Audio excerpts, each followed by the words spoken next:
నమస్తే, నా పేరు శ్రీనివాస్ మంచా. నేను Hyderabad based artist. Present Chitramayee state art గ్యాలరీలో నాది సోలో ఎగ్జిబిషన్ జరుగుతుంది. టైటిల్ ప్రవాహం మట్టి గీత నీటి పూత అనే పేరిట జరుగుతుంది. ఈ షోని ప్రముఖ ప్రజాకవి గోరెట్టి వెంకన్న గారు, ప్రముఖ ఇంటీరియర్ డిజైనర్ సుదీప్తి తమ్మారెడ్డి గారు ఇనాగ్రేషన్ చేయడం జరిగింది. మెయిన్ ఈ ఎగ్జిబిషన్ యొక్క ఇంటెన్షన్ ఏంటంటే, మా విలేజ్ నాకు ఇన్స్పిరేషన్. నాది మాస్టర్ ఆఫ్ ఫైన్ ఆర్ట్స్ అయిపోయింది పొట్టి శ్రీరాములు తెలుగు యూనివర్సిటీలో.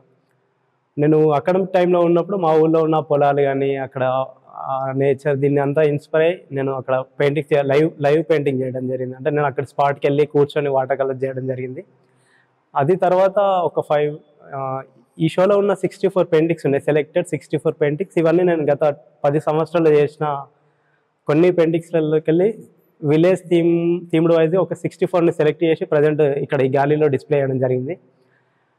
ఇప్పుడు మనం అబ్జర్వ్ చేస్తే ఊళ్ళో అక్కడ మనుషులు కానీ, ఆ మట్టి కానీ, పొలాలు కానీ మనం ఇప్పుడు సిటీలో చూడలేకపోతున్నాం. అంతా సిటీ కల్చర్లో హడావిడి జనాలు ఇట్లా వెళ్ళిపోతున్నాం. అంటే మన మూలాలు ఏవైతే ఉన్నాయో, ఆ మట్టి కానీ, మనం పెరిగిన వాతావరణం, ఆ విలేజ్ రిలేటెడ్ మొత్తం మనం మర్చిపోతున్నాం.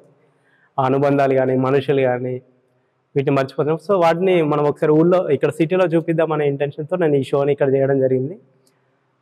నా పెయింటింగ్లో మీరు ఎక్కడ అబ్జర్వ్ చేసినా మనుషులైతే కనిపించారు. అది నేను కావాలని కూడా ఏం చేయలేదు. అది తర్వాత నేను ఇప్పుడు రీసెంట్గా అబ్జర్వ్ చేస్తే ఏ పెయింటింగ్లో కూడా మనుషులు లేరు.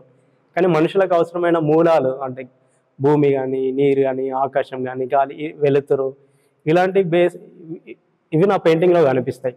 అంటే మనిషి మనుగడకి అవసరమైన నేచర్ ఏదైతే ఉందో, అది మన ప్రకృతిని మనం కాపాడుకోవాల్సిన అవసరం ఎంతైనా ఉంది. పల్లె జ్ఞాపకాలని కానీ, అప్పుడు చిన్నప్పుడు ఆడుకున్న ఆటలు కానీ, ఆ అనుబంధాన్ని మనం మిస్ అవుతున్నాం అనే ఒక దాంతో ప్రజెంట్ ఈ కెరీర్ కోసం మనం పల్లెను వదిలేసి పట్టణానికి వచ్చి ఇక్కడ మనం కష్టపడతా ఉన్నాం. సో ఇక్కడ జనాలకి పల్లె వాతావరణాన్ని చూపాలని ఒక ఇంటెన్షన్తో నేను ప్రజెంట్ ఈ షోని చేస్తున్నా.